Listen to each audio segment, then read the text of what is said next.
Nos dias atuais, a busca por lábios carnudos, um corpo escultural, pele macia e cabelos impecáveis é um sonho da maioria das mulheres. No século XIX, durante o reinado da Rainha Vitória do Reino Unido, não era diferente. As mulheres faziam de tudo para obter a beleza na época, até submetiam-se a substâncias e práticas que colocavam em risco a sua própria vida e saúde. Olá, viajantes da história! Hoje vou te mostrar os 11 truques tóxicos da beleza na era vitoriana. Tá curioso para saber quais são? Já deixa seu super like, sem mais demora, vamos ao vídeo!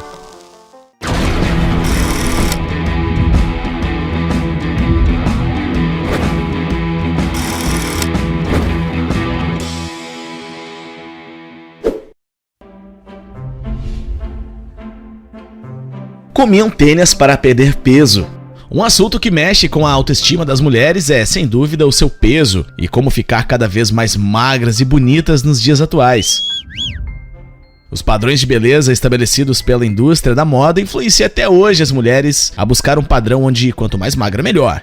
As mulheres na era vitoriana não eram diferentes. Estavam preparadas para fazerem de tudo para perder peso rapidamente, para acompanhar as tendências da moda mais novas que exigiam ter cinturas afiladas.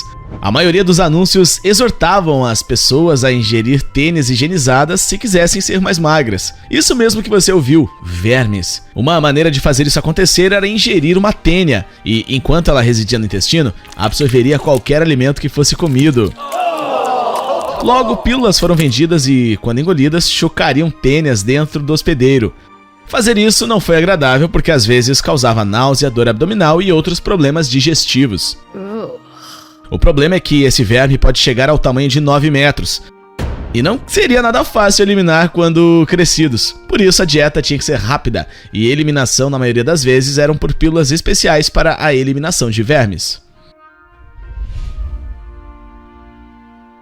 Suco de beladona e limão nos olhos. Com a tendência na época a ter olhos grandes e brilhantes para harmonizar com a pele branca, era o desejo de muitas mulheres, então colírios com ingredientes estranhos, suco de limão, suco de laranja, mantinham os olhos limpos e brilhantes. Qualquer um que ame um pouco de limão em sua água, provavelmente de forma acidental, já esguichou um pouquinho de suco em seus olhos, uma ou duas vezes. Não é uma experiência agradável e muitas vezes causa vermelhidão e irritação, e segundo especialistas, também pode causar escoriações e cegueira se for feito com frequência. Além de querer seus olhos limpos, as mulheres ansiavam por grandes pupilas dilatadas. Para criar esse efeito, elas usavam colírios feitos de beladona. A beladona é uma planta extremamente tóxica que pode ser utilizada na preparação de alguns medicamentos naturais, especialmente para aliviar sintomas de cólicas gástricas devido a úlceras. No entanto, a planta só deve ser utilizada por profissionais, sendo venenosa quando utilizada sem conhecimento. Felizmente, a beladona raramente é mortal quando usada como em pequenas gotas, embora ingeri-la seja extremamente perigosa. Em seus anos mais velhos, a Rainha Vitória usou as gotas como alternativa à cirurgia de catarata. Embora eles certamente não a livraram de cataratas, a beladona dilatou suas pupilas para que ela pudesse ver. Uso de espartilhos. Embora os espartilhos existam há séculos, as mulheres vitorianas utilizavam para alcançar a figura ideal da cintura de ampulheta. Algumas peças em exposição em museus franceses e ingleses mostram que o tamanho médio da cintura de um usuário de espartilho vitoriano era de 22 polegadas. Um uso prolongado dos espartilhos afetou a digestão e dificultou a respiração em meio a visitas desajeitadas ao banheiro por essas mulheres. Como esperado, muitos dos espartilhos estavam bem amarrados, até mesmo a ponto de lesão. Hoje, muitos médicos suspeitam que o uso desse acessório na cintura pode causar uma ampla gama de complicações como pneumonia, prisão de ventre, pressão arterial elevada, refluxo ácido e desmaios. Em alguns casos, a pessoa pode desmaiar devido à falta de ar por conta do mau uso. Como também não existe nenhum estudo comprovando relatos de órgãos internos mudarem de posição ao longo dos anos devido ao uso prolongado do acessório. Limpeza dental. A mais antiga referência relacionada com qualquer mistura para a limpeza dos dentes aparece no manuscrito egípcio do século IV a.C. Os ingredientes incluíam flores que seriam esmagadas em conjunto com pimenta, sal e folhas de menta. Desconhece como seria aplicado, talvez com panos, mas possivelmente o sabor não seria muito agradável. Apesar disso, só em 1892 é que a pasta de dentes do Dr. Sheffield começou a ter algum sucesso, e esta sensacional invenção foi aproveitada mais tarde pela Colgate Company, que criou a sua marca de pasta de dentes e a lançou em 1896, com o nome de Colgate Ribbon Dental Cream. E como você se limpava os dentes na era vitoriana?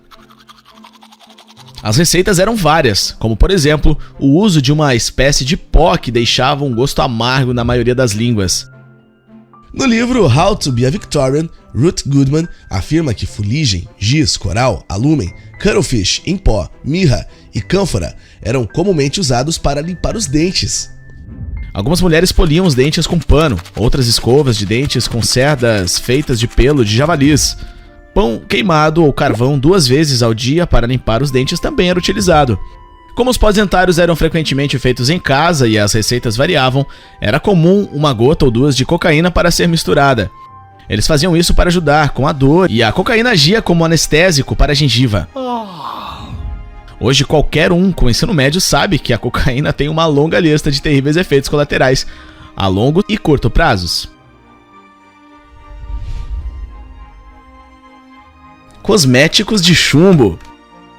Segundo os estudiosos, a Rainha Elizabeth I sofreu com o uso excessivo de chumbo ao utilizar em sua pele para cobrir manchas que surgiram ao longo dos anos e deixar a pele mais branca. Quando as mulheres vitorianas precisavam cobrir qualquer mancha em seus rostos, elas usavam pós e tintas faciais. Alguns dos cosméticos continham ingredientes leves, enquanto outros tinham flocos de chumbo neles. A natureza corrosiva do chumbo deixaria sua pele danificada e em forma muito pior após cada uso, exigindo que você usasse cada vez mais para encobrir seus efeitos. Os efeitos tóxicos do chumbo eram dor de cabeça, constipação, perda de memória, demência, queda de pulso e paralisia nervo-radial, além de deixar marcas e muitas cicatrizes irreversíveis na pele e levar à morte.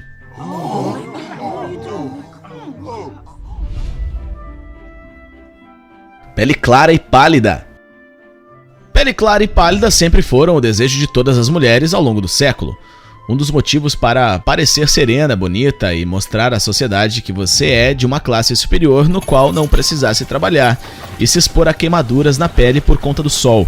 Em outras palavras, simbolizava status social alto. Além do chumbo já mencionado, as mulheres usavam e abusavam das maquiagens, não diferentes das mulheres atuais. A diferença era que, naquela época, elas utilizavam arsênico em banhos para criar um efeito pálido e branco.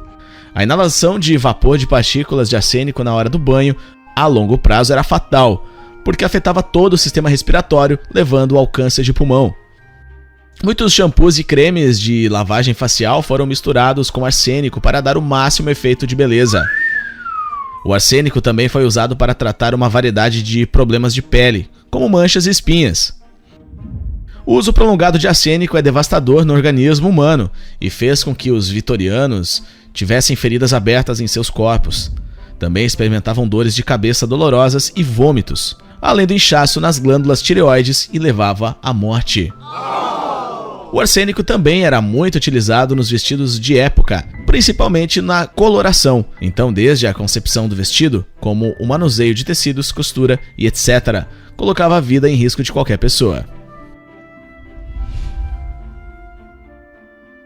A beleza da tuberculose. As mulheres vitorianas amavam a beleza que vinha com a tuberculose. Como os afetados pela doença desenvolveram pele pálida, lábios vermelhos e cintura fina, muitas mulheres desejavam se parecer com eles. Elas gostaram tanto que começaram a contrair tuberculose de propósito. A tuberculose foi desenfreada em meados da década de 1800, e os acometidos pela tuberculose também tinham pele transparente, cabelo sedoso e olhos cintilantes. Surpreendentemente, as mulheres da classe média e alta começaram a imitar a mesma aparência, avermelhando seus lábios e colorindo suas bochechas. Eles também usaram maquiagem para parecer mais clara. De alguma forma, ter tuberculose parecia moda e as mulheres vitorianas sentiram que isso melhorava sua beleza. Máscara de ópio. Uma das misturas mais populares de cuidados básicos com a pele na época foi uma mistura entre amônia, mercúrio e ópio. Uma união altamente tóxica, mas utilizada. O procedimento estético era cobrir o rosto com ópio durante a noite, fazendo uma máscara facial, seguido de uma lavagem de amônia pela manhã. What? Caso suas sobrancelhas ficassem esparsas ou cílios te atormentassem, uma lavagem rápida com composto de mercúrio foi recomendada como um tratamento noturno. A amônia também era comumente usada para lavar e pentear os cabelos. Cabelos cacheados. Cabelos enrolados faziam tanto sucesso por volta de 1800 que as primeiras pinças de enrolar os cabelos surgiram, curling iron. Esse equipamento precisava ser aquecidas para assim ser passado nos cabelos e chegar ao resultado desejado. O problema era que se uma mulher tirasse o ferro de enrolar o fogo e levasse ao cabelo muito rapidamente, seria tão quente que seu cabelo literalmente queimaria. Como uso frequente, logo a calvície tornou-se um problema comum para as mulheres na era vitoriana. Mesmo que elas se tornaram hábeis em enrolar o cabelo, ainda era muita atenção no couro cabeludo para constantemente estilizá-lo em cachos. Até foi sugerido que os cabelos deveriam ser banhados em amônia e água para estimular o crescimento. A exposição à amônia pode causar problemas respiratórios, queimar a pele e também causar cegueira. Sombras nos olhos. O sulfato de mercúrio, besouros esmagados e triturados até virarem pó com outros ingredientes eram utilizados para darem um contorno aos olhos e realçar suas linhas. O uso de sombras nos olhos não era muito bem aceito pelas mulheres vitorianas, visto que elas poderiam passar uma imagem de profissional de relacionamento. Oh, no. Os cosméticos também continham antimônio, cinábrio e mercúrio. Como uso contínuo, muitas mulheres chegaram a perder a visão e outros problemas na pele. O mercúrio também é conhecido por causar insanidade.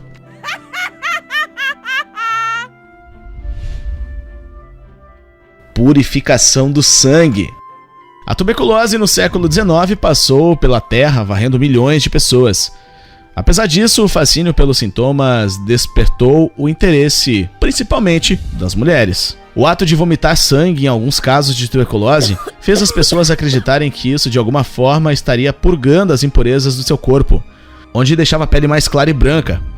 Uma das recomendações era comer o mínimo possível e utilizar carbonato de amônia e carvão em pó no regime de beleza de qualquer mulher. Além disso, as mulheres foram instruídas a tomar uma variedade de medicamentos a cada 3 meses para purificar seu sangue, embora elas estavam realmente ficando doentes para alcançar os olhos perto da morte. Elas também utilizavam sanguessugas, acreditando que assim estariam limpando o sangue e eliminando todas as impurezas e assim garantindo uma pele branca como a neve. Já imaginou fazer um piquenique em um cemitério? Ou falar com pessoas do além? Ou tirar uma bela foto com um tio que já partiu dessa para uma melhor? Olá, viajantes da história! Hoje vamos conhecer alguns passatempos que eram muito comuns na era vitoriana. Tá curioso para saber quais são? Então já deixe seu super like e sem mais demora, vamos ao vídeo. A tendência de fazer piqueniques em cemitérios se tornou tão popular que, no final do século XIX, foram criados regulamentos para proibir bebidas no local. A moda do piquenique no cemitério surgiu por alguns motivos. Primeiro, havia uma alta taxa de mortalidade entre mulheres e crianças, o que significa que os cemitérios eram um lugar para os membros da família ficarem perto de um ente querido que havia falecido inesperadamente. Também faltavam parques públicos, tornando os cemitérios um dos poucos espaços com bastante gramado. Antropomorfizaram a taxidermia. A obsessão dos vitorianos com a vida após a morte, muitas vezes, se espalhou para outras áreas de suas vidas. À medida que crescia o interesse pelo estudo da ciência e da natureza, os vitorianos ficaram cada vez mais curiosos sobre a taxidermia. A taxidermia foi inventada apenas um século antes da era vitoriana e geralmente deixava os animais parecendo cadáveres grotescos. Na primeira feira mundial em Londres, o taxidermista alemão Hermann Plouckett exibiu sua enorme coleção de taxidermia antropomorfizada real para multidões. A taxidermia de Plouckett Foi uma das exposições mais visitadas na Feira Mundial de 1851 e uma das favoritas da Rainha Vitória. Fizeram joias com cabelo humano. Com entes queridos morrendo com frequência e de forma inesperada, os vitorianos desenvolveram maneiras diferentes de manter viva a memória e o espírito de seus entes queridos. Um dos exemplos mais extremos dessa tendência foi transformar o cabelo de uma pessoa falecida em joia. Por exemplo, um marido pode ter uma mecha do cabelo de sua esposa transformada em um chaveiro de relógio. As mulheres usavam regularmente anéis, colares e broches contendo o cabelo de uma criança ou parente próximo falecido. Os vitorianos até coletavam mechas de cabelos para seus álbuns de recortes. Compareceram a shows de aberrações. À medida que mais pessoas aprendiam sobre a teoria da evolução de Charles Darwin, os vitorianos ficaram fascinados com as anomalias físicas e médicas. Embora os shows de aberrações existissem desde 1600, a indústria cresceu em meados do século XIX. Pessoas de todas as classes sociais da era vitoriana assistiam ao show de horrores como forma de entretenimento. Visitavam o necrotério. Para os vitorianos, o necrotério era uma fonte regular de entretenimento. Incentivadas por notícias de jornais que descreviam cadáveres não identificados e obcecadas com o além, as pessoas corriam para o necrotério para vê-los.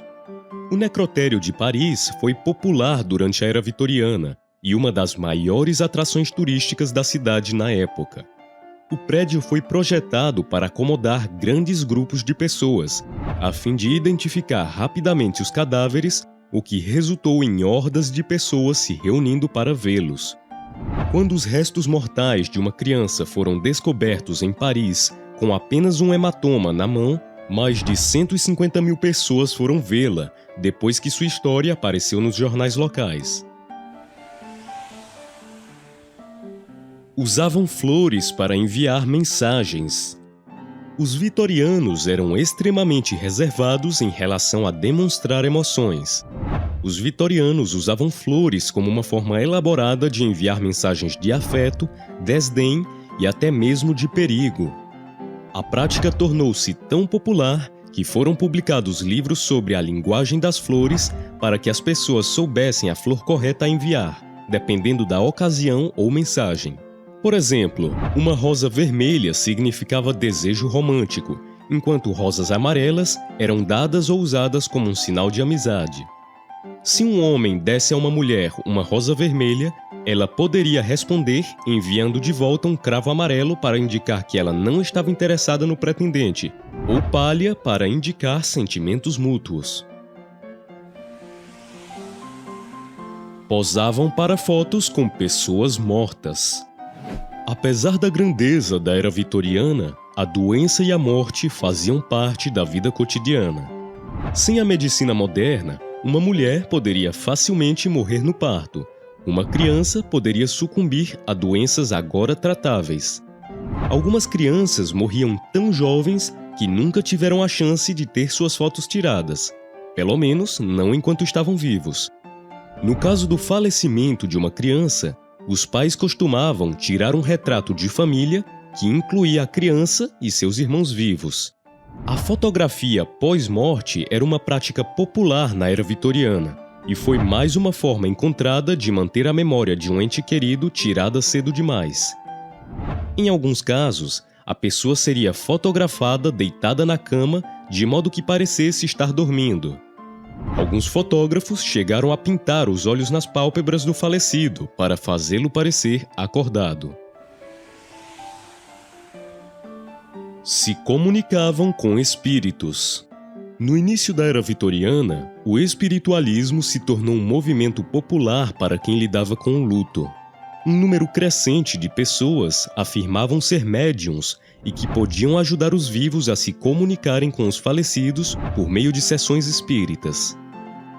Durante as sessões, os médiuns entravam em transe e até levitavam enquanto se comunicavam com os espíritos. posavam para vinhetas. Uma rica fonte de entretenimento era vestir-se com fantasias e posar em vinhetas ou curtas apresentações para amigos e familiares. As vinhetas retratam obras de arte famosas ou eventos históricos. Se a família tivesse dinheiro, pagaria para que a vinheta fosse fotografada profissionalmente. As vinhetas deram aos vitorianos um lugar para expressar seus lados criativos, bem como abraçar seu amor pela arte, história e contos de fadas. Faziam scrapbook com algas marinhas. Os vitorianos ricos adoravam trazer o mundo natural para suas casas. O álbum de recortes era um hobby comum para mulheres que passavam a maior parte do tempo em ambientes fechados, e algumas usavam algas marinhas como ponto focal no álbum. Embora pareça estranho, os ricos tons de verde e vermelho das algas marinhas podem ser bastante impressionantes e se tornaram uma tendência popular. Foi relatado que até a Rainha Vitória tinha seu próprio álbum de algas marinhas durante a infância. Praticavam esportes como futebol e croquete. Embora alguns hobbies vitorianos tenham se transformado em curiosidades antigas, alguns, como o futebol e o croquete, ainda são apreciados hoje. Era comum as igrejas patrocinarem times de futebol como uma forma de ganhar novos paroquianos, e o passatempo rapidamente evoluiu para um esporte competitivo. Devido às questões de gênero na era vitoriana, as mulheres eram incentivadas a praticar esportes como o croquete, que exigia pouco esforço físico. No entanto, as mulheres gostavam do jogo como uma forma de estar com os amigos. E embora fosse um esporte principalmente para mulheres, os homens podiam facilmente jogar. Outras atividades populares durante a era vitoriana incluíram o rugby, cricket e ciclismo.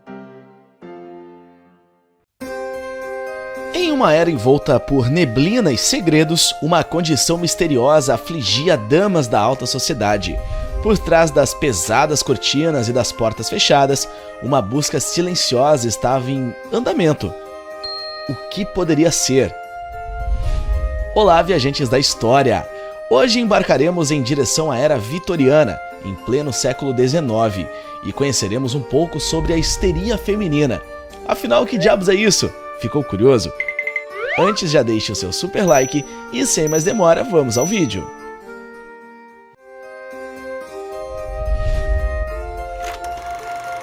O palco da Inglaterra vitoriana.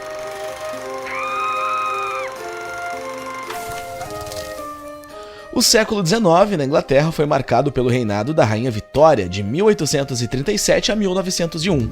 Durante esse período, houve um boom nas artes, na literatura e na ciência. O país viu um surgimento de grandes autores como Charles Dickens e Jane Austen, que em suas obras frequentemente retratavam as complexidades da sociedade vitoriana. As mulheres eram idealizadas, muitas vezes como frágeis e delicadas, presas em uma teia de expectativas sociais e morais.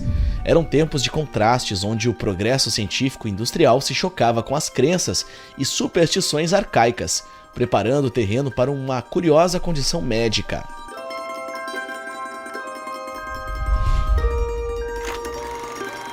A epidemia silenciosa.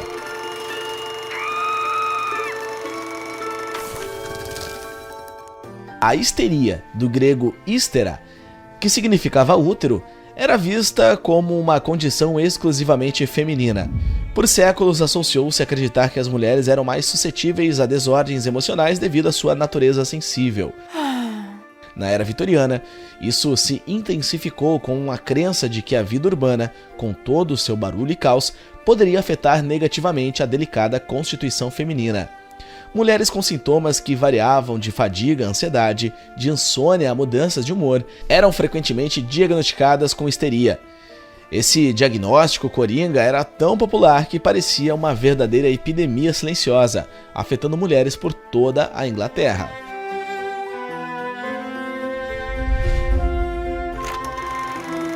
Os homens de branco entram em cena.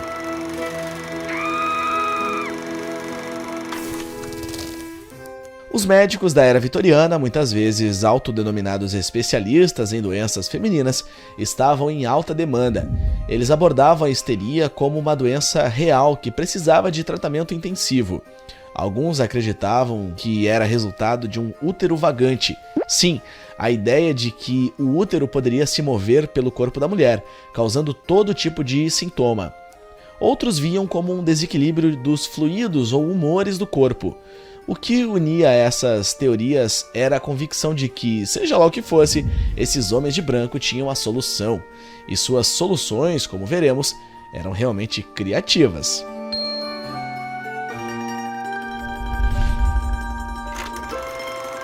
Tratamentos inovadores.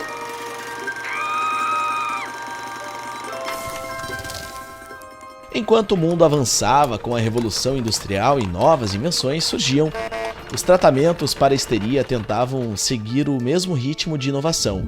Um dos tratamentos mais populares e hoje vistos com certo humor era o balanço giratório.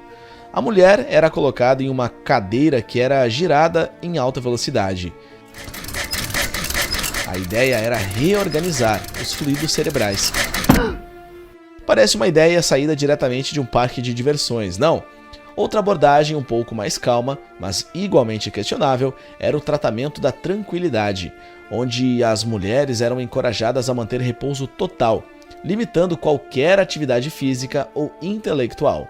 Bem, pelo menos elas tinham uma pausa das tarefas domésticas.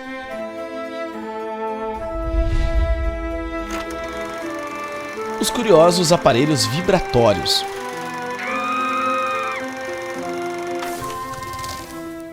E agora, senhoras e senhores, adentramos em um dos capítulos mais, digamos, vibrantes desta saga.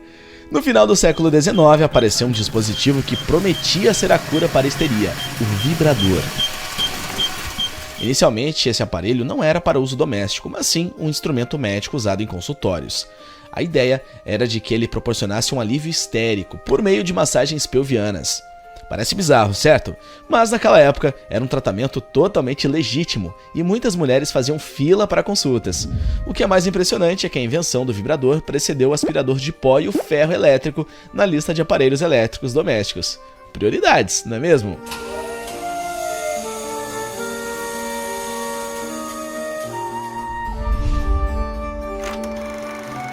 Um olhar mais profundo, a psicanálise.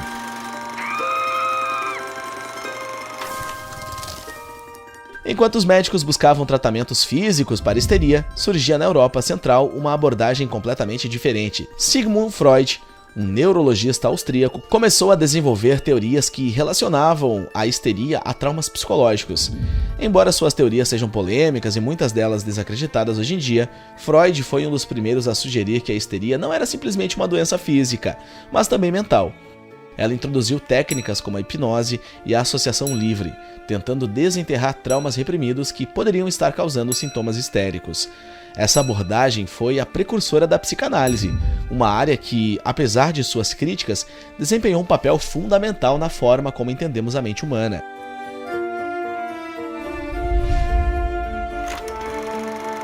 A sociedade e seu papel.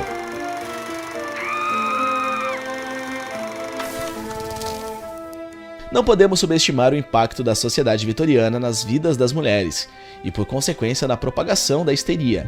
As mulheres eram frequentemente retratadas como seres emocionais instáveis, cuja condição precisava ser controlada.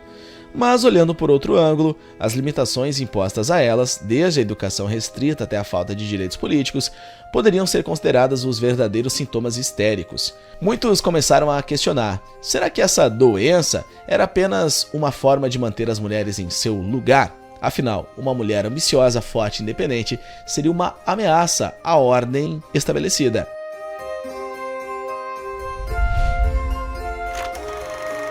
A busca por autonomia e conhecimento. À medida que avançávamos para o final do século XIX, mais e mais as mulheres começavam a buscar educação e conhecimento, desafiando as noções preconcebidas sobre o que a dama deveria ser. Universidades, antes bastiões do patriarcado, começaram lentamente a abrir suas portas para estudantes do sexo feminino. As mulheres estavam cada vez mais se dando conta de que talvez, apenas talvez, não fossem os úteros vagantes ou os fluidos desequilibrados que causassem sua suposta histeria, mas sim a repressão e a falta de estímulo intelectual. O movimento sufragista ganhava força e as mulheres exigiam não apenas o direito ao voto, mas também o direito a viverem suas vidas como bem entendessem, sem o espectro da histeria pairando sobre elas.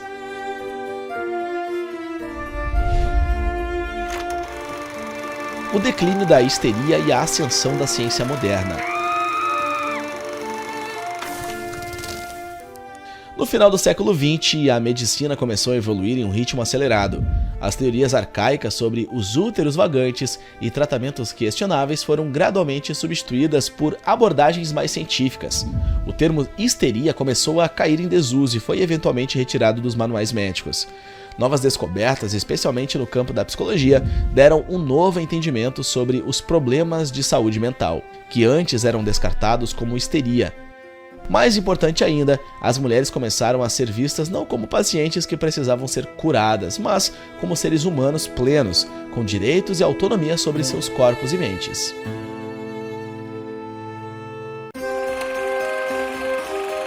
Imagine-se à beira de adentrar um salão onde as sombras dançam ao ritmo dos segredos e as chamas das velas cochicham histórias que nunca ousaram cruzar os lábios dos presentes. Este é um convite para uma viagem pelo tempo, onde cada esquina esconde um mistério e cada sussurro revela uma verdade inesperada. Olá, viajantes da história! Como era a noite de núpcias na era vitoriana? Pode acreditar, algumas coisas são tão bizarras que você vai precisar ver para crer. Já arrumou seu assento confortável? Ótimo! Dê aquele super like de entusiasmo e sem mais demora, vamos ao vídeo. O Enigma das Merkins. Nos registros complexos da vida vitoriana, onde a aparência e a saúde eram temas de constante debate e fascínio, emergia uma prática tão peculiar quanto reveladora: o uso de Merkins, ou perucas pubianas. Este adorno, longe de ser um mero capricho estético, tinha raízes profundas na saúde e na higiene da época. Com os surtos de piolhos e as doenças venéreas levando muitos a rasparem os pelos pubianos, o Merkin servia como uma espécie de disfarce para os efeitos visíveis dessas aflições. A aquisição de um Merkin não era tarefa para os tímidos ou reservados. Vendidos por indivíduos conhecidos como barbeiros, que operavam tanto em salões públicos quanto em becos discretos, esses itens eram tanto uma declaração de moda quanto de saúde. As transações eram envoltas em um verniz de discrição, mas a posse de um Merkin era paradoxalmente um sinal de prestígio, sugerindo que o portador tinha tantos meios quanto a sensibilidade para manter-se de acordo com os ideais estéticos e sanitários da época. Desafiando o tabu.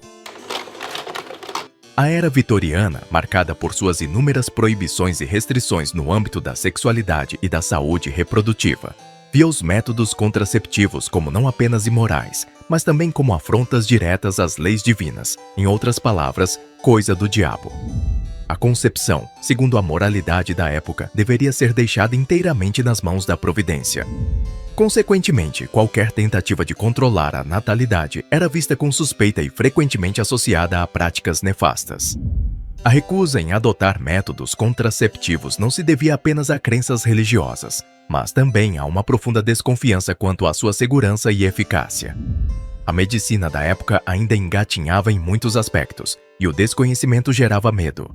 Assim, muitos casais se viam na posição de aceitar a procriação como um resultado inevitável da consumação do casamento, navegando as águas turbulentas da vida conjugal sem o auxílio de qualquer forma de controle de natalidade. Entre amuletos e superstições. A noite de núpcias, um evento carregado de expectativas e ansiedades, era também terreno fértil para uma variedade de superstições e práticas místicas. Amuletos, ervas e talismãs eram frequentemente empregados com o intuito de assegurar proteção, fertilidade e afastar o mal olhado. Entre os objetos mais comuns estavam os anéis de casamento de prata, que além de simbolizarem o vínculo matrimonial, eram acreditados possuir propriedades mágicas, protegendo o casal de forças negativas. Além disso, ervas como a lavanda e o alecrim eram espalhadas sob os travesseiros ou entrelaçadas nos cabelos da noiva, invocando amor, paz e fertilidade. Acredita-se que a origem dessas práticas remonta a tempos antigos, mesclando crenças pagãs com os costumes cristãos que vieram a definir a era. Superstições também permeavam o imaginário vitoriano, com muitos acreditando que o sucesso do casamento poderia ser augurado por sinais observados na noite de núpcias. Por exemplo, a presença de um gato preto cruzando o caminho do casal, ou o encontro com um cego no caminho para a câmara nupcial, eram considerados presságios de má sorte, enquanto que chuva leve era vista como uma bênção, prometendo fertilidade e prosperidade ao casal. Submissão e procriação. O legado às noivas.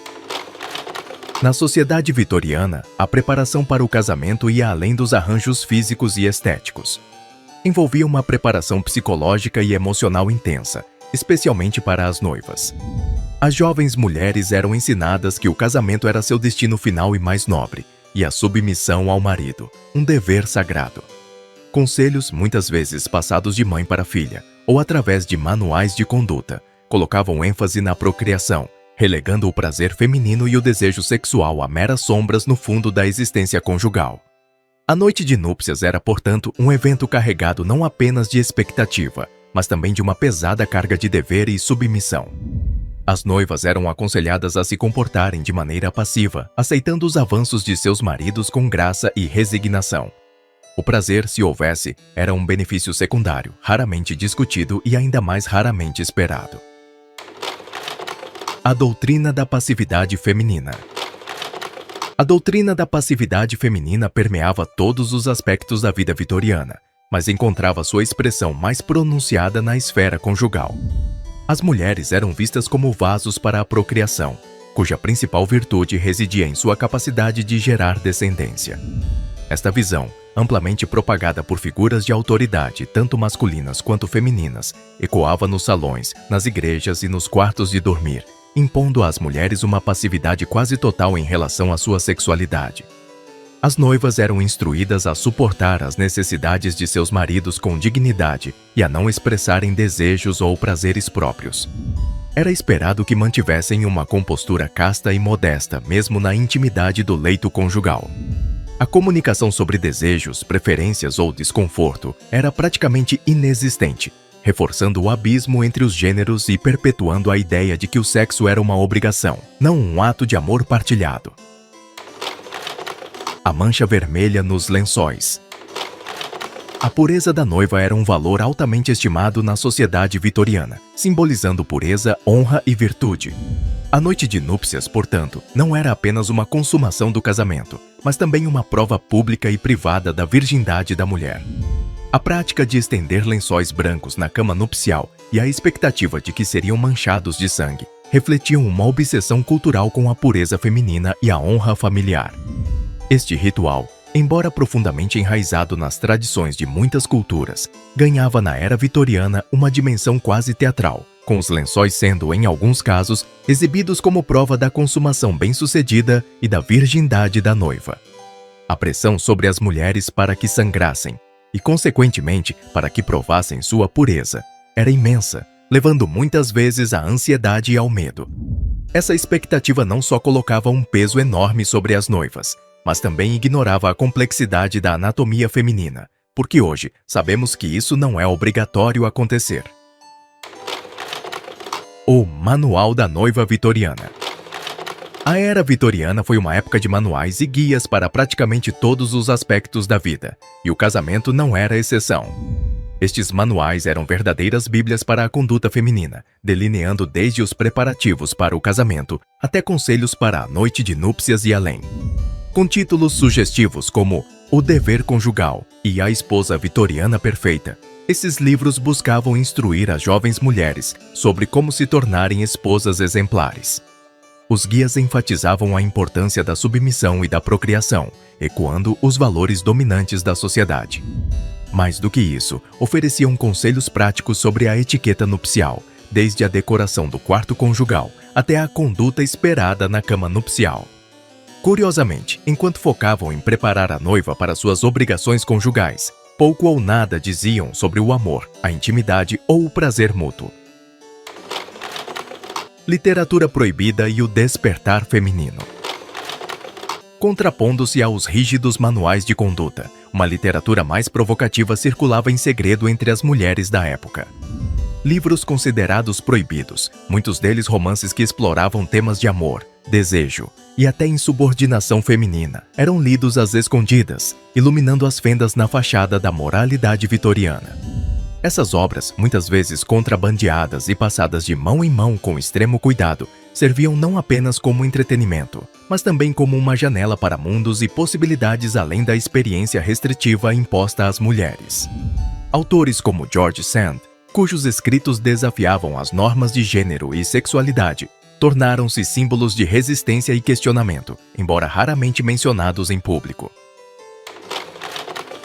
A cama como campo de batalha. A cama nupcial, longe de ser apenas o leito de amor e união, era frequentemente um campo de batalha onde se confrontavam expectativas, medos e desejos. A pressão para consumar o casamento era imensa, tanto para o homem quanto para a mulher, mas as consequências do fracasso eram desproporcionalmente mais graves para as noivas, que enfrentavam a desonra e o estigma social. Esta noite, carregada de significado, podia determinar a dinâmica do casamento nos anos seguintes. A ansiedade em torno da consumação e as expectativas desencontradas muitas vezes levavam a experiências traumáticas, marcadas pela falta de comunicação e compreensão. Em um contexto onde a educação sexual era praticamente inexistente, a noite de núpcias simbolizava não só a união dos corpos, mas também o choque de ignorâncias e medos. As tradições e práticas que circundavam a noite de núpcias eram sintomáticas de uma sociedade que, apesar de sua rigidez externa, era repleta de contradições e desejos reprimidos. Este evento, embora profundamente pessoal, era também um ato social, carregando o peso das expectativas familiares e comunitárias.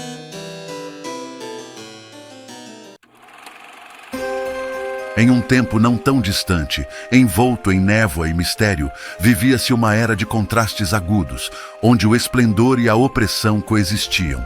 Uma era marcada pela rigidez, mas também por descobertas inquietantes. No coração dessa época, uma condição natural feminina era cercada por um véu de mistério e tabus. Olá, viajantes da história! Hoje, conheceremos como era a menstruação na era vitoriana. Vocês estão prontos para desvendar os segredos de uma época onde o natural era visto como sobrenatural? Antes, já deixe seu super like e sem mais demora, vamos ao vídeo.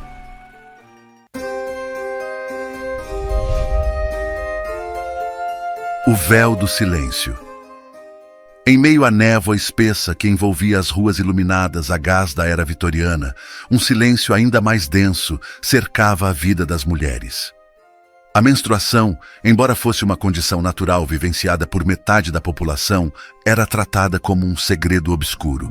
A sociedade vitoriana, com suas rígidas normas de etiqueta e moralidade, preferia manter tais assuntos firmemente trancados atrás das portas dos quartos, longe dos ouvidos dos homens e, surpreendentemente, muitas vezes das próprias jovens, até que elas experienciassem seu primeiro ciclo.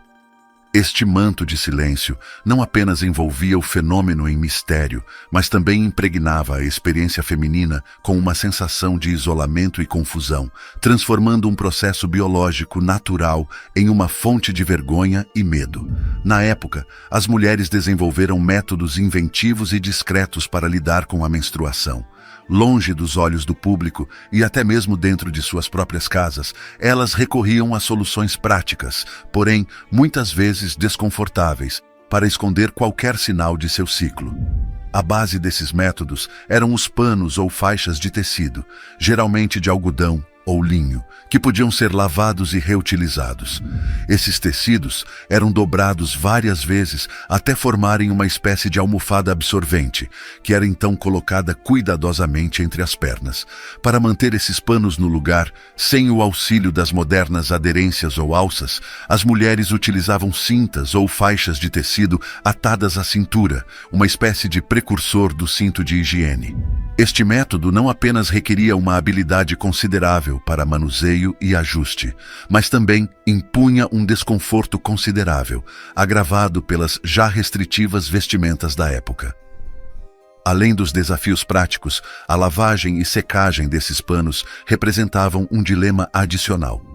A necessidade de discrição exigia que as mulheres encontrassem formas de lavar e secar seus panos longe dos olhares curiosos, o que muitas vezes significava utilizar os espaços mais escondidos de suas casas ou esperar por momentos de privacidade que raramente vinham. Este cenário evidencia não apenas a criatividade e a resiliência das mulheres diante de um tabu persistente, mas também reflete a permanente tensão entre a naturalidade da menstruação e as exigências de uma sociedade que insistia em escondê-la a todo custo. As vestimentas, longe de serem apenas peças de moda ou símbolos de status, tornavam-se assim cúmplices involuntários na perpetuação de um silêncio opressor sobre um dos mais fundamentais processos biológicos. A medicina na época estava em um estado de transição, balançando entre a adesão a práticas antigas e a adoção de novas descobertas científicas. No entanto, quando se tratava da menstruação, muitas das crenças eram profundamente enraizadas em mitos e mal-entendidos. Médicos e cientistas da época, todos homens, teorizavam que a menstruação estava relacionada a uma variedade de condições patológicas, desde a histeria até a insanidade. Eles acreditavam que o sangue menstrual tinha propriedades tóxicas e que as mulheres eram especialmente vulneráveis a doenças e influências externas durante seu período.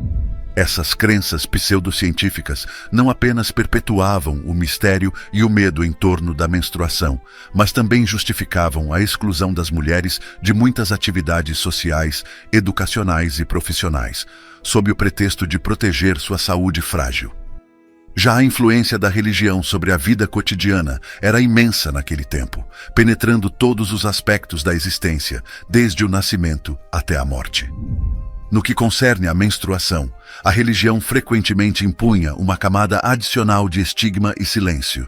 Textos sagrados e interpretações doutrinárias variavam amplamente, mas muitos compartilhavam uma visão da menstruação como um estado de impureza. Em algumas comunidades, mulheres menstruadas eram excluídas de práticas religiosas e de espaços sagrados, simbolizando a marginalização de seu corpo natural nos discursos espirituais. Esta marginalização não era meramente simbólica, ela tinha implicações práticas diretas para as mulheres, afetando sua participação na vida comunitária e espiritual. Além disso, essa visão da menstruação como impura ou profana reforçava o isolamento e a desinformação, fazendo com que muitas mulheres internalizassem sentimentos de vergonha e inadequação.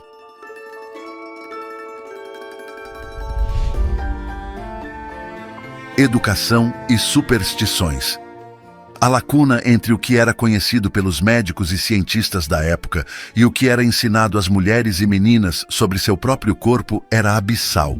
A educação sobre menstruação era praticamente inexistente, o que levava a uma vasta gama de mitos, mal-entendidos e pânico desnecessário. Muitas jovens enfrentavam seu primeiro ciclo menstrual sem nenhuma compreensão do que estava acontecendo, acreditando, em alguns casos extremos, que estavam morrendo ou que haviam contraído uma doença grave.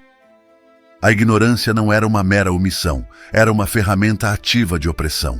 Ao manter as mulheres desinformadas sobre seus próprios corpos, a sociedade patriarcal vitoriana reforçava sua dependência dos homens e das instituições masculinas para informações e assistência médica. Isso também permitia que mitos prejudiciais sobre a menstruação persistissem, afetando a saúde e o bem-estar das mulheres. Na trama complexa de crenças que envolvia a vida cotidiana, as superstições relativas à menstruação destacavam-se por sua singularidade e, por vezes, bizarrice. Além das práticas passadas de mãe para filha, havia uma miríade de crenças populares que influenciavam profundamente a maneira como as mulheres interagiam com o mundo durante seu período menstrual. Estas crenças, enraizadas na tradição e na falta de compreensão científica, variavam amplamente, mas muitas compartilhavam temas comuns de purificação, perigo e poder. Uma das noções mais peculiares era a crença de que as mulheres menstruadas possuíam a capacidade de azedar o leite simplesmente com sua presença. Uma ideia que reflete o temor profundo e a reverência pelo poder feminino sobre os aspectos fundamentais da vida cotidiana. Outra superstição afirmava que se uma mulher em seu período tocasse em plantas ou flores, estas murchariam ou morreriam, uma metáfora potente para a percepção da menstruação como uma força destrutiva, apesar de sua essencialidade para o ciclo da vida. Em alguns casos, essas crenças transpunham o limite do curioso para o verdadeiramente estranho. Era dito, por exemplo, que o sangue menstrual tinha propriedades tanto purificatórias quanto amaldiçoadas, podendo ser usado em rituais para proteger contra os espíritos malignos, ou inversamente, invocá-los. Esta dualidade reflete a complexidade com que a menstruação era vista, ao mesmo tempo, fonte de vida e objeto de temor. A menstruação também era envolvida em tabus relacionados à sexualidade e à reprodução. Acreditava-se que a intimidade sexual durante a menstruação poderia resultar em descendência com características indesejáveis, uma crença que servia para reforçar a segregação das mulheres e controlar sua autonomia corporal. A liberdade dos corpetes. Naquele tempo, a moda não era apenas uma expressão de status ou estética. Ela era um reflexo das normas sociais e das expectativas em relação ao corpo feminino. Os corpetes, símbolos icônicos da era, não apenas moldavam fisicamente as mulheres aos padrões de beleza da época, mas também atuavam como barreiras literais, restringindo não apenas a figura, mas as atividades e a saúde das mulheres. O aperto dos corpetes era tal que poderia afetar a respiração e a circulação, com implicações sérias para o bem-estar, especialmente durante a menstruação, quando o desconforto poderia ser exacerbado. Apesar do silêncio e da estigmatização que cercavam a menstruação, houve indivíduos e grupos que se atreveram a desafiar o status quo, abrindo caminho para uma nova compreensão deste processo natural. Médicos, ativistas e mulheres corajosas começaram a falar sobre a necessidade de educação apropriada, melhores condições de higiene e o fim do estigma associado à menstruação.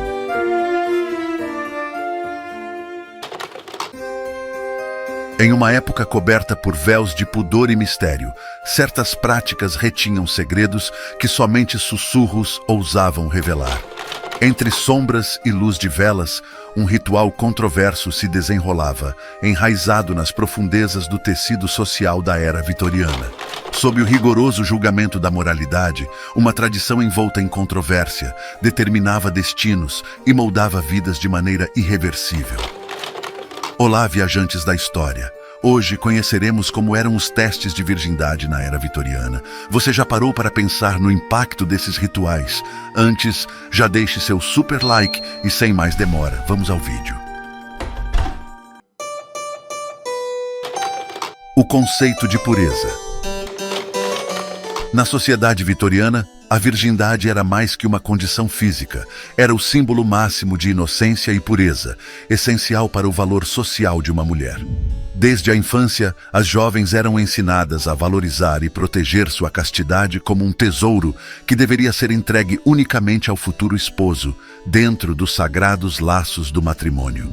Tal idealização da pureza feminina estava profundamente entrelaçada com a educação, o comportamento social e as leis da época, influenciando cada aspecto da vida das mulheres.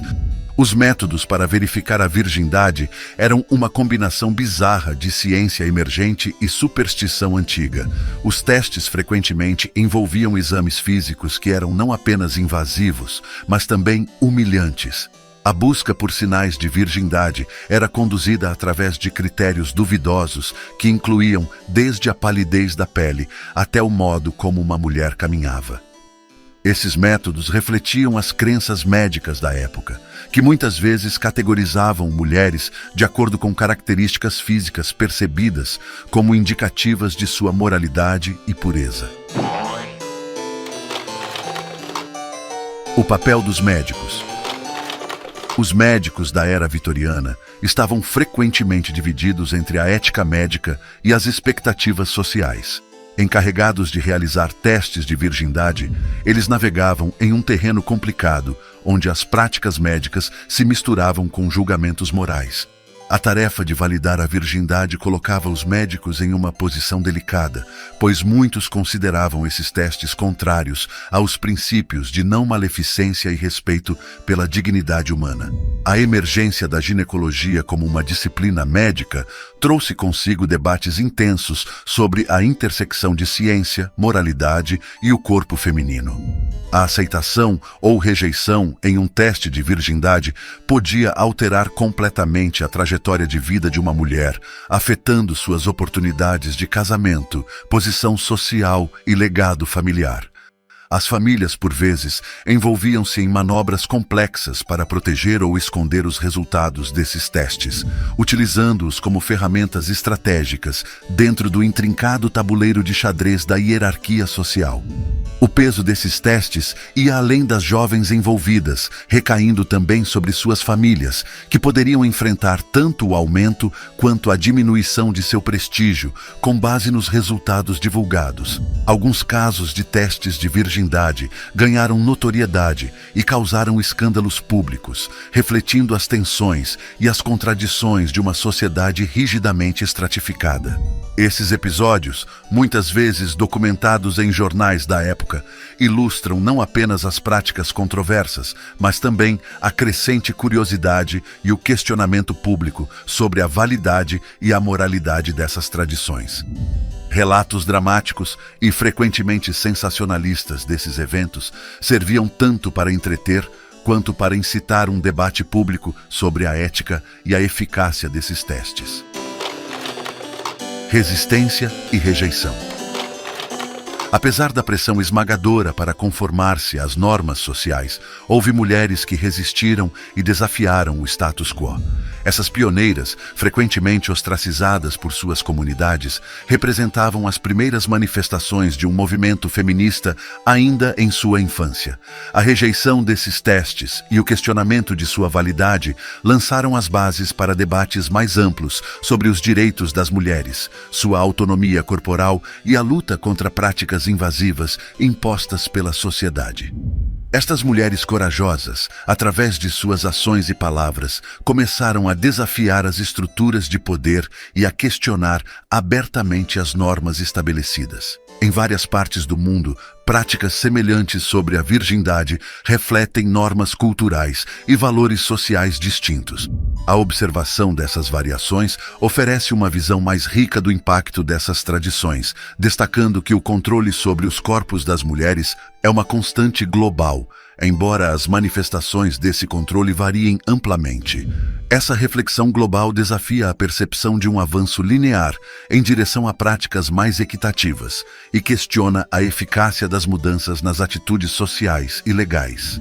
Pinturas, romances e peças teatrais da era refletiam a complexa interação entre inocência e opressão, com a virgindade frequentemente no centro das narrativas. Estas obras serviam como espelhos e críticas da sociedade, influenciando e sendo influenciadas pela moral vigente. A arte se tornava um campo de batalha sutil, onde os criadores jogavam com as normas, ora reforçando-as, ora desafiando-as, e sempre contribuindo para a moldura cultural da época. Mudanças legislativas. A luta contra as intrusões na privacidade das mulheres ganhou força ao longo do tempo, com ativistas e reformadores desafiando a legitimidade dessas práticas. A transformação das atitudes legais não ocorreu sem resistência, revelando tensões entre as noções de ordem moral e os direitos individuais. O processo de reforma foi marcado por debates acalorados e confrontos entre diferentes visões de justiça e moralidade. O impacto das antigas práticas de testes de virgindade ainda se faz sentir, influenciando normas e leis em diversas culturas. A luta contemporânea contra essas tradições opressivas é contínua, com ativistas em várias partes do mundo desafiando ideologias arraigadas e lutando por um reconhecimento mais pleno dos direitos das mulheres. A persistência dessas normas revela a profundidade dos desafios que ainda existem para alcançar a igualdade de gênero.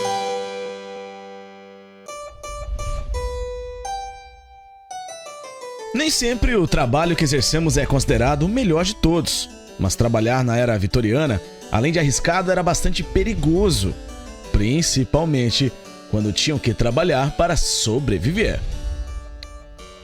E apesar de alguns trabalhos parecerem bem comuns no século XIX, hoje seria impraticável a execução de alguns deles. Olá, viajantes da história! Não saia daí, porque hoje eu vou te mostrar os 7 piores trabalhos na era vitoriana. Tá curioso para saber mais e quais são? Então já deixa o seu super like, sem mais demora, vamos ao vídeo!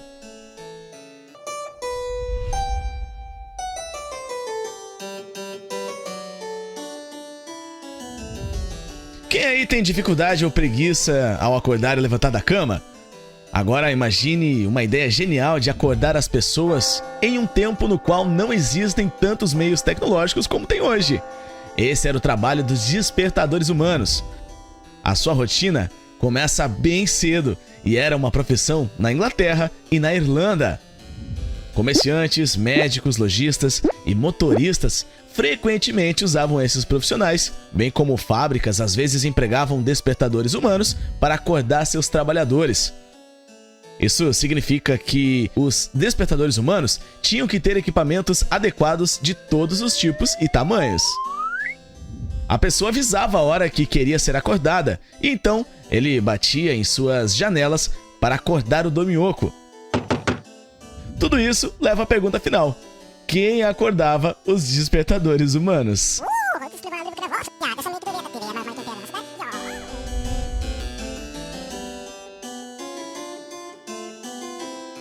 Todos nós sabemos o quanto trabalhar em uma mina de carvão é prejudicial à saúde. Agora imagine uma criança de 9 ou 10 anos trabalhando nesse segmento. Além de inúmeros perigos de deslizamentos, soterramentos, inalação de gases nocivos que frequentemente matavam mineiros dos mais novos até os mais experientes, era bem comum. As crianças, por outro lado, eram acometidas dos mais diversos problemas respiratórios e, na grande maioria, causavam danos irreversíveis. Como ainda seus órgãos em desenvolvimento, muitos não chegavam à fase adulta. Algumas das funções que as crianças executavam era abrir portas para os carrinhos e cavalos, como também ajudar no carregamento de carvão de 12 a 14 horas por dia. Acidentes poderiam afastar qualquer trabalhador nos dias atuais, sem mencionar que frequentemente eram esmagados por cavalos, portões e carrinhos.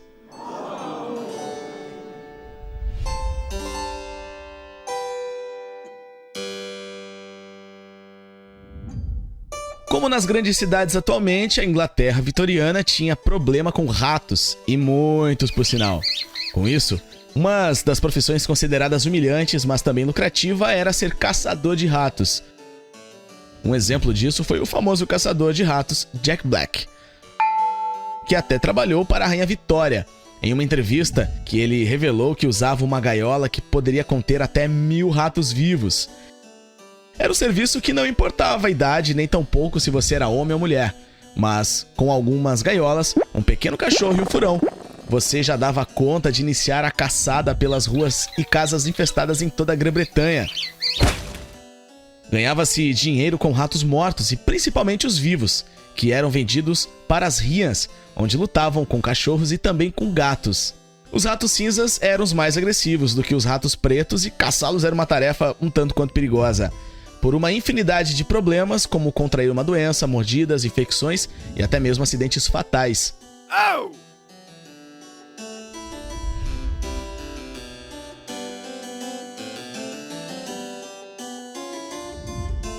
Coletar sanguessugas é uma profissão que vem desde a época medieval, e no começo do ano de 1800 não era diferente.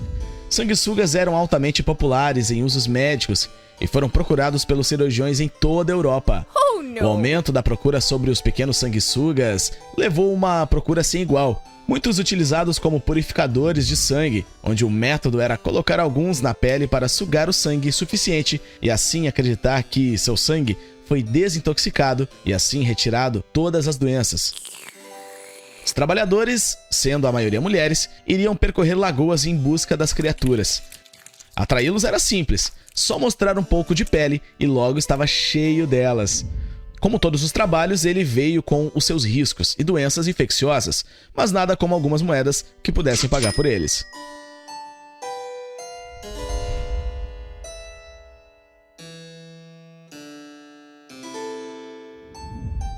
Um lugar apertado, sujo e muito difícil de limpar. Então, como limpar essas chaminés? Crianças, isso mesmo.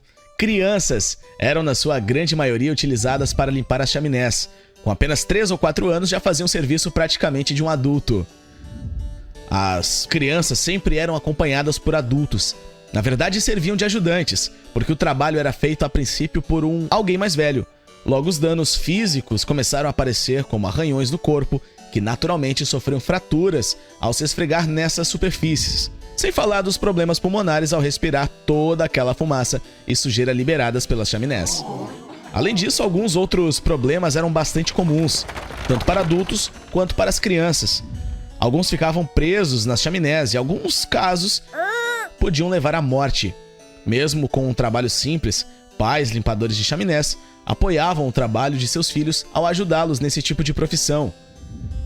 Quando os jovens morriam, ficavam grandes demais para serem forçados a descer uma chaminé. Outra fonte de trabalho era usar as crianças de orfanatos.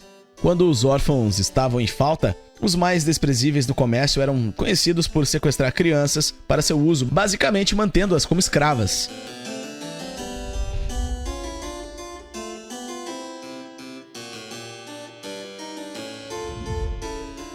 Alguém já se deparou com uma foto na internet na qual existem barras de ferros em túmulos?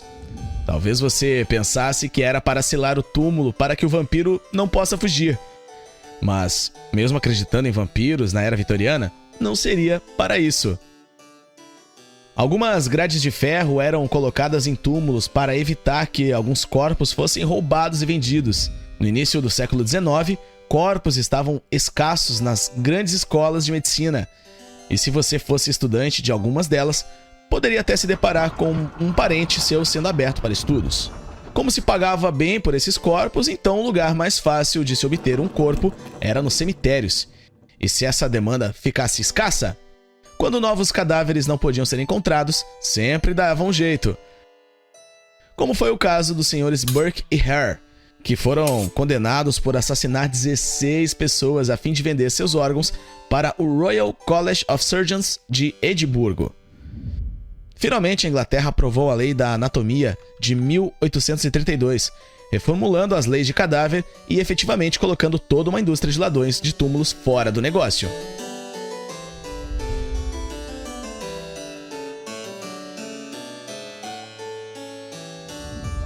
Nos anos de 1800, os coletores eram principalmente mulheres e os doentes. Eles eram pagos por baldes e vasculhavam as ruas em busca de depósitos frescos, ou iam a canis e se voluntariavam para limpá-los para os proprietários. Embora o trabalho fosse relativamente seguro, os historiadores ainda estão tentando determinar onde os catadores conseguiam material para armazenar tantos cocôs. Devido às qualidades alcalinas astringentes contidas nas fezes desses animais, a indústria de couro utilizava tudo que saía dos cães como parte integrante do processo de cura do couro. Então, se você precisasse de um emprego naquela época, era só catar cocô de cachorro para sobreviver. Você toparia?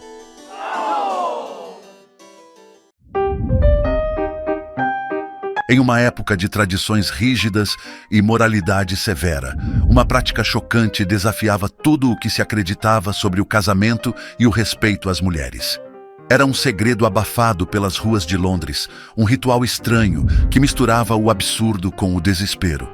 Imagine um mercado onde o preço da liberdade podia ser medido em público e o destino de uma esposa era decidido ali, no meio de todos.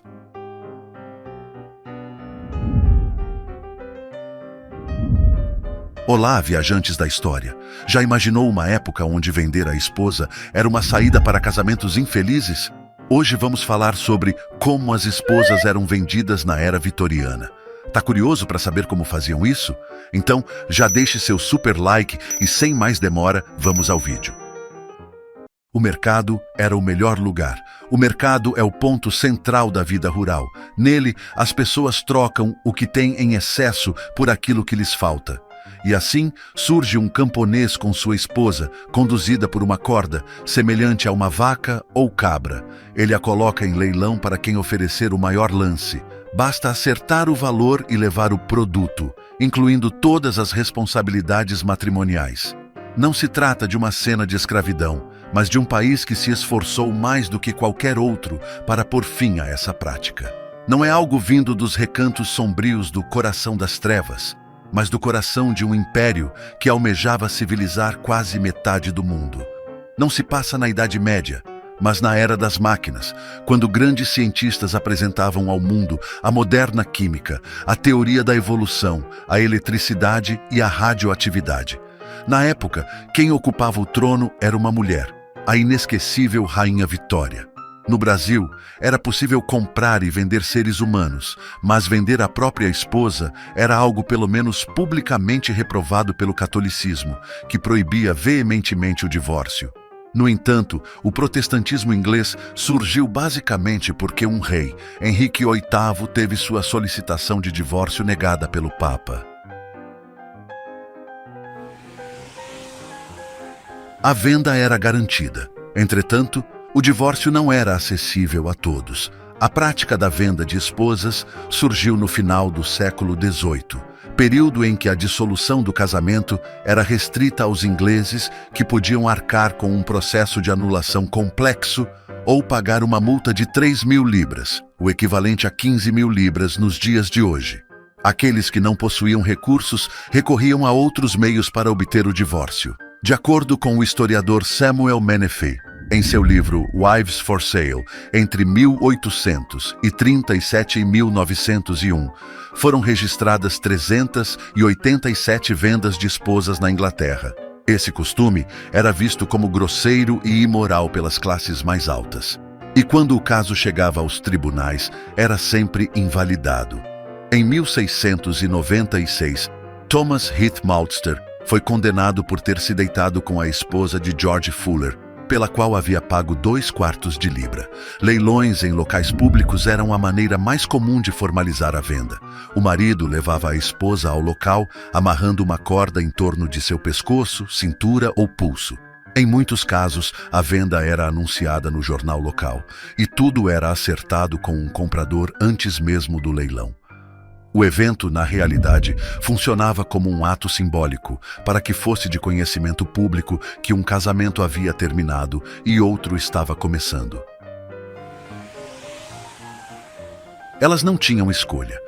Por mais degradante que fosse a situação, ela era, em muitos casos, voluntária. A mulher tinha voz na escolha do novo marido, que frequentemente era seu amante e a razão do divórcio. Alguns historiadores defendem que esse costume era aceito por muitas mulheres, como a única maneira de escapar de um casamento infeliz. Na maioria das vezes, não chegava a esse ponto. O acordo assegurava que o ex-marido não processaria o novo. Embora as leis inglesas não contemplassem a venda de esposas e a prática constituísse adultério, as autoridades frequentemente ignoravam o fato. Quanto aos preços, eles variavam de valores simbólicos a somas consideráveis. Em 1862, na cidade de Selby, uma esposa foi vendida por um copo de cerveja. Já em Ripon, uma esposa foi vendida por 300 pence, uma quantia elevada para a época. A mudança com o tempo. A situação só começou a mudar em 1856, quando o Matrimonial Causes Act foi aprovado pelo Parlamento Britânico. A partir de então, os processos de divórcio passaram a ser julgados em tribunais civis, tornando a prática mais acessível ao público em geral. Ainda assim, a venda de esposas persistiu por algumas décadas, com o último registro ocorrendo em 1913, na cidade de Leeds.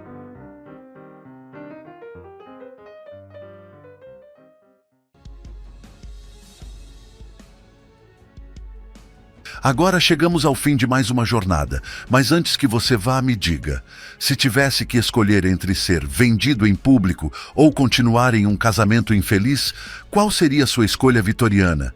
Sua perspectiva é valiosa para nós, então deixe seu comentário e entre na conversa.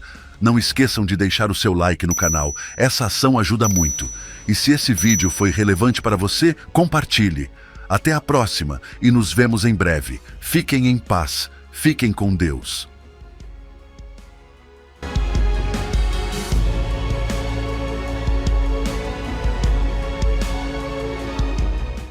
Podemos classificar o passado como uma época de comportamentos puritanos e cheios de pudor, especificamente no século XIX. Fanatismo religioso, castigos e pecados inventados simplesmente para reprimir o amor na sociedade eram comuns nesse tempo, sem falar nas invenções que eram assustadoras. Olá, viajantes da história! Hoje nós vamos viajar diretamente para a Era Vitoriana e desvendar todos os segredos das relações amorosas por lá. Tá curioso para saber como era? Então já deixa seu super like e se inscreve no canal. Agora, sem mais delongas, vamos ao vídeo. Os contemporâneos da Era Vitoriana eram todos fissurados por autocontrole. Embora as mulheres recebessem o peso dessa mentalidade da época, os homens também não estavam isentos disso.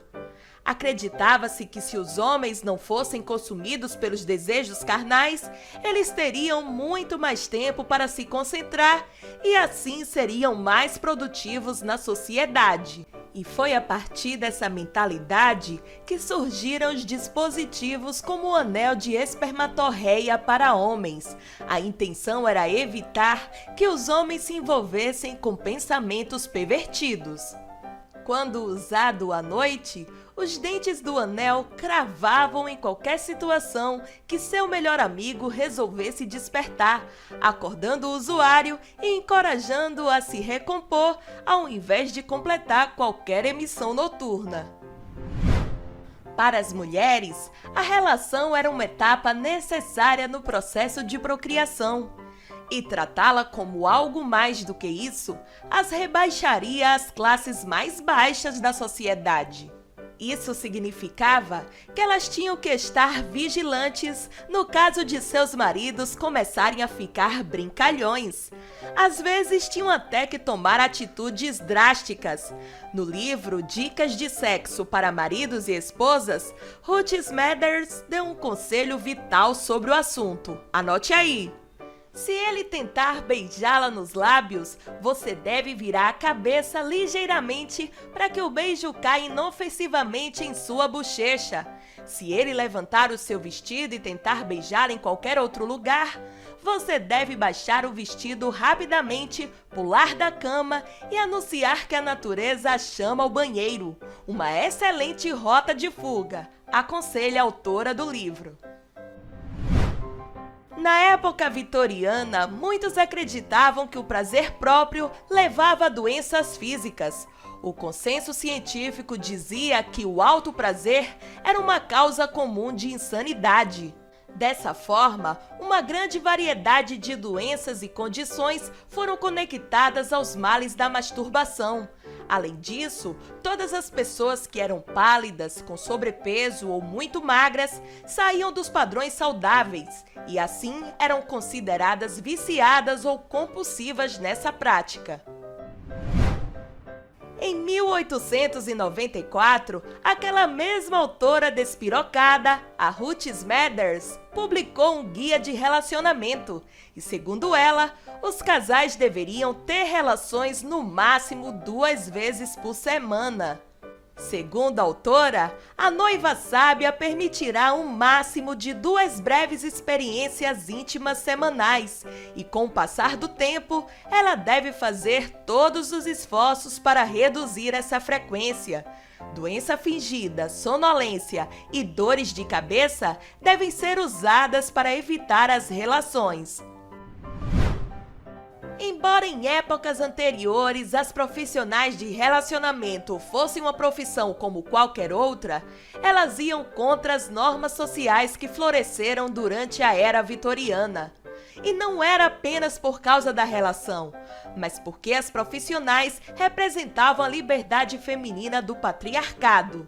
As profissionais de relacionamento não estavam ligadas à unidade familiar, portanto, tinham independência social e financeira que outras mulheres não tinham na época. E como resultado, a cultura popular classificou essas trabalhadoras como mulheres decaídas, em um esforço para envergonhá-las e desencorajar as jovens de seguir pelo mesmo caminho.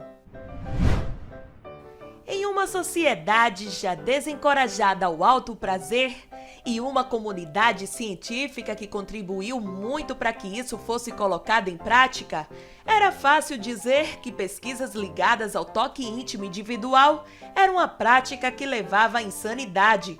Para completar, alguns homens eram inibidos a alimentar desejos carnais e, para isso, tinham que seguir algumas orientações, sendo elas ficar longe de mostarda, pimenta, molho rico, cerveja, vinho, cidra e tabaco. Com isso, o homem ficaria limpo e não afloraria seus desejos. Enquanto os homens vitorianos eram considerados seres constantemente estimulados, verdadeiros escravos de sua biologia, as mulheres tinham uma visão pouco menos libertadora. Na sociedade vitoriana, havia essencialmente dois tipos de mulheres: a donzela pura e emocionalmente frígida ou a desviante insaciável. E as mulheres tinham que permanecer no caminho da castidade. Se desviassem, elas seriam contaminadas para sempre e não teriam mais volta. Na segunda metade do século XIX, era comum a crença de que os homens eram predispostos à hipersexualidade por causa de um imperativo biológico e, portanto, não eram responsáveis por dormir com muitas mulheres. Aqueles que discordavam dessa noção, principalmente mulheres, iniciaram uma campanha de pureza social com o objetivo de retificar o duplo padrão de que os homens se beneficiavam. Em vez de tentar dar às mulheres as mesmas liberdades que os homens recebiam, a campanha condenou todas as relações, e essas pessoas foram chamadas de novos puritanos. Na era vitoriana, existiam muitas regras nas relações, e uma dessas regras afirmavam que se o casal não chegasse ao clímax juntos, isso deveria ser considerado um fracasso. Na verdade, as mulheres se recusavam a ter relações caso seus maridos não conseguissem atingir o ápice no momento e, consequentemente, paravam na hora. Essa noção persistiu no século XX, aparecendo até em livros como A Higiene do Casamento, publicado em 1923. Depois desse vídeo, podemos dizer que na era vitoriana existia mais pessoas puritanas do que pessoas normais. E você, o que achou? Escreve aqui nos comentários. E não esqueça de deixar seu super like e se inscrever no canal, que nos ajuda bastante. Um forte abraço! Nos vemos no próximo vídeo. Tchau!